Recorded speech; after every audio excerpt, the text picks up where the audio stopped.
आज हमारे साथ हैं Guru Jambheshwar university science and technology के assistant professor doctor Sumit Saroha ji. Sumit Saroha ने अभी हाल ही में सौर ऊर्जा को लेकर, उनके पूर्वानुमान को लेकर एक अपनी कार्य प्रणाली के माध्यम से उसे पेटेंट करवाया है। आज हम उनसे इस बारे में बात करेंगे कि सौर ऊर्जा क्या है, उससे लोगों को क्या फ़ायदा होगा और उन्हें जो पेटेंट कराया उनका मकसद क्या है। डॉक्टर साहब, सबसे पहले आप सौर ऊर्जा के बारे में जरा जनता को बताइए। जी बिल्कुल। सौर ऊर्जा एक्चुअली सोलर रेडिएशन जो सन से लाइट आती है उस पर डिपेंडेंट होती है। जैसे सन रेडिएशन फॉल करती है तो उसको यूज करने के भी दो तरीके हो सकते हैं। या तो आप सोलर थर्मल एनर्जी का यूज करें, सोलर थर्मल से हीट प्रोड्यूस होती है। फिर फर्दर अगर हम थर्मल एनर्जी पे डिपेंडेंट रहते हैं तो उसको इलेक्ट्रिसिटी जनरेशन में वो इतना एफिशिएंट टेक्नोलॉजी नहीं है।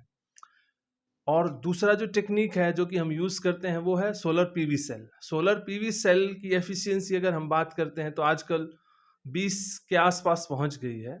तो बेसिकली हमारी जो टेक्नोलॉजी थी वो क्या थी कि सोलर जो रेडिएशंस हैं in the form of solar irradiance वो जो है अर्थ सरफेस पे फॉल करती हैं।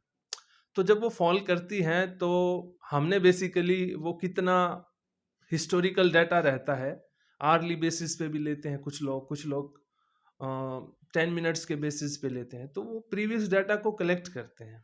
सिमिलर टू दैट वी हमारा जो टेक्निक है, जो टेक्नोलॉजी है, उसमें भी हमने पास्ट जो डाटा है उसको कलेक्ट किया इन द फॉर्म ऑफ डाटा। और जो फोरकास्टिंग की जो विधि होती है, जो टेक्निक होती है, वो भी दो टाइप से हो सकती हैं। एक को कहते हैं हम टाइम सीरीज, यानी कि पिछला जो सोलर इरिडेंस है उसकी वैल्यूज को हमने स्टोर किया, 2 साल का 3 साल का हिस्टोरिकल डाटा, और उसके बिहाफ पे हमने प्रिडिक्ट किया। एक टेक्निक ये हो सकती है। दूसरा होता है कि हमारे पास इमेज के माध्यम से हम प्रिडिक्ट कर सकते हैं, फोरकास्ट कर सकते हैं।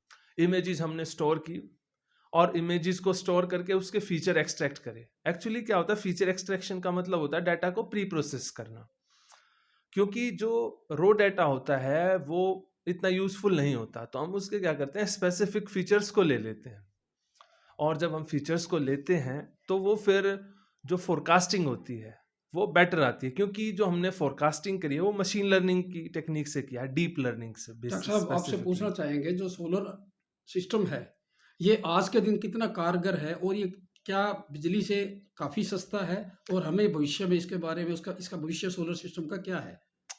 सोलर सिस्टम का भविष्य बहुत बढ़िया है, क्योंकि देखिए जब हम सोलर पीवी इंस्टॉल करते हैं अपनी रूफ पे, तो आप मानोगे कि जो सोलर इंस्टॉल होने से एक तो हम अपना घर का जो इलेक्ट्रिसिटी जो यूज़ करते हैं उसमें हेल्पफुल है, उसको हम पूरा का पूरा जो है यूज़ कर सकते हैं सोलर सेल से, इलेक्ट्रिसिटी जो जनरेशन होती है। प्लस उसके साथ दो जो सोशल बेनिफिट है वो भी बहुत बढ़िया है। मान लो आपने सोलर पीवी इंस्टॉल किया, आप चोरी बंद कर देंगे, आपके नियर बाय एरिया में चोरी का जो जितना भी थेफ्ट होता है इलेक्ट्रिसिटी को लेकर के वो खत्म हो जाता है। दूसरी इसमें जो प्रॉब्लम आती है वो आती है रेवेन्यू कलेक्शन की। Revenue collection in the sense के जो इलेक्ट्रिसिटी यूटिलिटी है, जो डिस्ट्रीब्यूशन सिस्टम है, वो उन्होंने आपको बिल पे कर दिया, सारे काम कर दिए, लेकिन आपने पेमेंट नहीं किया उनको, उसको कहते हैं रेवेन्यू कलेक्शन। रेवेन्यू कलेक्शन नहीं होना। तो बेसिकली क्या है, जब आप सोलर पीवी इंस्टॉल करते हैं अपनी रूफ पे, अपनी छत पे लगा देते हैं, तो आपका इलेक्ट्रिसिटी थेफ्ट रुकता है, रेवेन्यू कलेक्शन देने की जरूरत नहीं होती, उसकी एफिशिएंसी की हम बात ही नहीं कर पाते हैं उससे, क्योंकि जब बिल पे ही नहीं करना है तो किसने पे किया किसने नहीं किया, वो सारा कंसेप्ट खत्म। तीसरा जो बेनिफिट है वो ये है कि हमें जो इंस्टॉलेशन कॉस्ट होती है, वो इंस्टॉलेशन कॉस्ट भी 3 टाइप से हो सकती है। जनरेशन सिस्टम का इंस्टॉलेशन करना पड़ता है जैसे जैसे, क्योंकि हमारा जो पॉपुलेशन है वो डे बाय डे इंक्रीज होता जा रहा है, तो उसके बिहाफ पे हम ये कह सकते हैं कि हमें अपना जनरेशन सिस्टम है उसको भी इन्हांस करने की ज़रूरत होती है। तो जनरेशन प्लांट नहीं लगाना, फिर इलेक्ट्रिसिटी को ट्रांसमिट करना होता है, उस ट्रांसमिशन के कॉस्ट को हमने, ट्रांसमिशन लाइन के कॉस्ट को हमने रिड्यूस कर दिया। और थर्ड पार्ट होता है डिस्ट्रीब्यूट करना इलेक्ट्रिसिटी। तो जब हम इलेक्ट्रिसिटी को डिस्ट्रीब्यूट करते हैं तो उसमें भी बहुत जो है सरकारी पैसा लगता है, तो उसको भी हम सेव कर पाते हैं। डॉक्टर साहब, जैसे आप बात करें हम लोग हरियाणा की या नॉर्दर्न इंडिया की, विशेष तौर पे यहाँ पर गर्मी भी काफ़ी होती है और सोलर सिस्टम को कामयाब करने के लिए हीट का होना, सूर्य की तपस का होना बहुत ज़रूरी है। बिल्कुल। तो ऐसे में आप क्या समझते हैं, जो सोलर सिस्टम जो है, इससे जो बिजली उत्पादन की बताया जाता है कि सरकार भी इसे लेने की तैयार होती है, तो क्या ये फायदेमंद सौदा भी है हाँ, उत्पाद के बिल्कुल। तौर पे? अगर देखिए अभी एग्ज़ैक्ट पॉलिसी तो पता नहीं प्रेज़ेंट डे में कोई आई है सरकार की ओर से या नहीं आई है, जो हाउस होल्ड कस्टमर्स हैं उनके लिए तो। लेकिन सरकार की जो बिग कस्टमर्स के लिए पॉलिसी ये है कि जो बिग कस्टमर्स हैं they can sell the electricity. मान लो आपने सोलर इंस्टॉल किया, आप ग्रिड को सेल कर दो आप, तो आप इज़िली सेल कर सकते हैं। फिलहाल उसका रेट क्या है वो एग्ज़ैक्टली मुझे याद नहीं है किस रेट पे वो सेल करते हैं। लेकिन हम ग्रिड को सप्लाई भी कर सकते हैं, सेल भी। यानी कि आप ये कह सकते हैं हर एक घर एक इलेक्ट्रिसिटी जनरेशन प्लांट हो गया एक तरह से। और अगर हम स्पेसिफिकली अपने नॉर्थ इंडिया की बात करते हैं, हरियाणा, पंजाब, राजस्थान, तो यहाँ पे आप ये कहो कि 6 से 8 महीने तक काफ़ी सोलर रेडिएशंस रहती हैं, सोलर इरिडियंस रहती हैं। तो आप ये कह सकते हैं कि यहाँ पे बहुत ही ज़्यादा कारगर है नॉर्थ इंडिया में स्पेसिफिकली।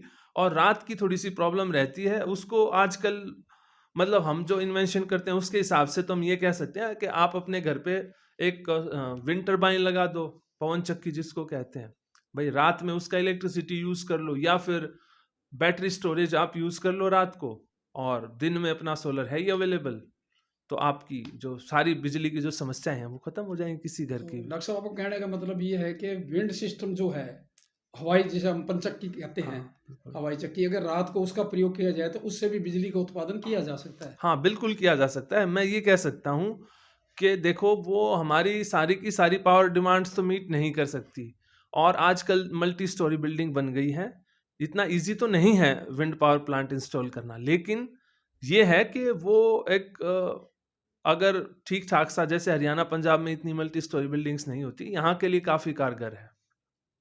तो आप इसके ऊपर जो पेटेंट कराया है, इसका क्या मकसद है और आपने किस पॉइंट को लेकर पेटेंट कराया है कि इसकी कोई आदमी कॉपी ना कर पाए, इसे कॉपीराइट इसका इस्तेमाल हो? एक्चुअली देखो किसी भी चीज़ को जब हम डिज़ाइन करते हैं ना, तो उसमें हम एग्जिस्टिंग जो सिस्टम होता है, जो अवेलेबल है, उसको उसको इम्प्रूवमेंट की सोचते हैं।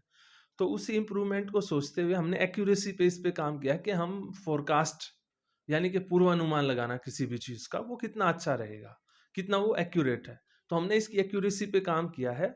और हमने जो सिग्नल लिया, हमने जो मतलब डाटा लिया है वो सोलर इरिडेंस का लिया है। उसको हमने एक सिग्नल मान लिया, और सिग्नल मान करके उसको अलग-अलग फ्रीक्वेंसी कंपोनेंट में तोड़ दिया, उसको ब्रेक कर दिया हाई और लो फ्रीक्वेंसी की टर्म्स में। और उसको फर्दर हमने न्यूरल नेटवर्क्स की हेल्प से उसको ट्रेन किया, और फिर वो फोरकास्टिंग जो एक्यूरेसी है उसको इम्प्रूव करने की कोशिश करी, और डेफिनेटली हमने अचीव भी किया। जो एक्यूरेसी थी वो काफ़ी अच्छी रही हमारे सिस्टम की। और जहाँ तक मैं बात कहूँ कि पेटेंट कराना, पेटेंट का ये रहता है कि आप पेटेंट करा लो तो आपका जो जो आपने टेक्निक डिज़ाइन करी है वो आपकी चोरी नहीं होती है। आपसे कोई कॉपीराइट मतलब आपसे जब तक वो कुछ ना कुछ परमिशन ना कोऑर्डिनेट या ले, परमिशन आपसे नहीं राइट्स लेगा, ना ले, हाँ, तो तब वो। तक जो है कोई और यूज़ नहीं कर सकता। तो पेटेंट का ये फ़ायदा रहता है हमें। और थोड़ा सा ये और बता दीजिए डॉक्टर साहब, आने वाली जनरेशन को या जो बच्चे आपसे काम सीख रहे हैं, आपके अंडर काम कर रहे हैं, कि पेटेंट कराने के लिए किस प्रोसेस से गुजरना पड़ता है? पेटेंट के लिए आईपीआर का एक प्रोसेस रहता है। आईपीआर में क्या होता है कि पहले आपको ई सिग्नेचर या डिजिटल सिग्नेचर के थ्रू आईपीआर इंडिया की वेबसाइट पे जाकर के रजिस्टर करना होता है अपने सिग्नेचर की हेल्प से।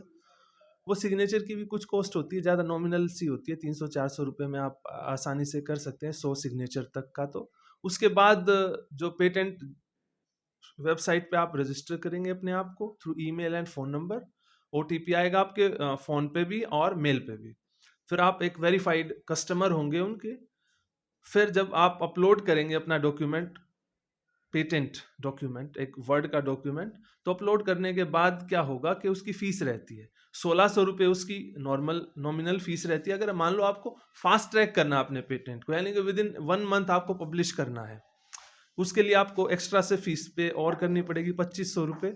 तो टोटल इनिशियल स्टेज पे स्टार्ट करने के लिए आपको 4100 रुपीज़ में पूरा फास्ट प्रोसेस के साथ विद इन 1 मंथ आपका पब्लिश होकर आ जाएगा। उसके बाद नेक्स्ट प्रोसीजर होता है पेटेंट ग्रांटिंग का, फिर उसको ग्रांट के लिए अप्लाई कर देते हैं सेम एजेंसी पे जा करके।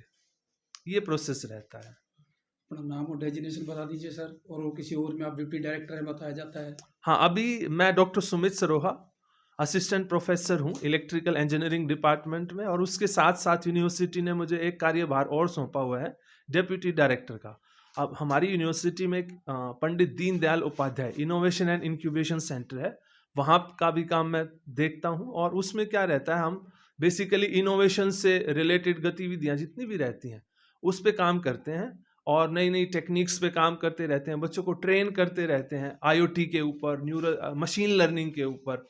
बेसिकली आजकल जो सबसे ज़्यादा काम होता है, आप यूट्यूब पे भी देखते होंगे, फेसबुक पे भी देखते होंगे, बहुत सारा काम लोग जो है आईओटी पे करते हैं। तो आजकल हम आईओटी पे और अलॉन्ग विद मशीन लर्निंग, क्योंकि जब तक आप सिस्टम को इंटेलिजेंट नहीं बनाएंगे तब तक आपका काम नहीं हो सकता। मान लो एक रोबोटिक है, जब तक उसका सेंसरी सिस्टम ढंग से काम नहीं करेगा तो तब तक उसका आउटपुट सही नहीं आ सकता। और मशीन लर्निंग या डीप लर्निंग या न्यूरल नेटवर्क्स या आर्टिफिशियल इंटेलिजेंस मैं कहूँ, ये टेक्निक आज के युग में किसी सिस्टम को ऑटोमेटिक बनाने के लिए कारगर है, बिल्कुल बहुत सारे। आपने डॉक्टर सरोहा से काफ़ी ज्ञानवर्धक बातें सुनी, और उम्मीद करते हैं कि आपके ये चीज़ काम में आएगी, और उसके लिए हमें लाइक करें और कमेंट्स करें, और खबर मनी न्यूज़ हिस्सा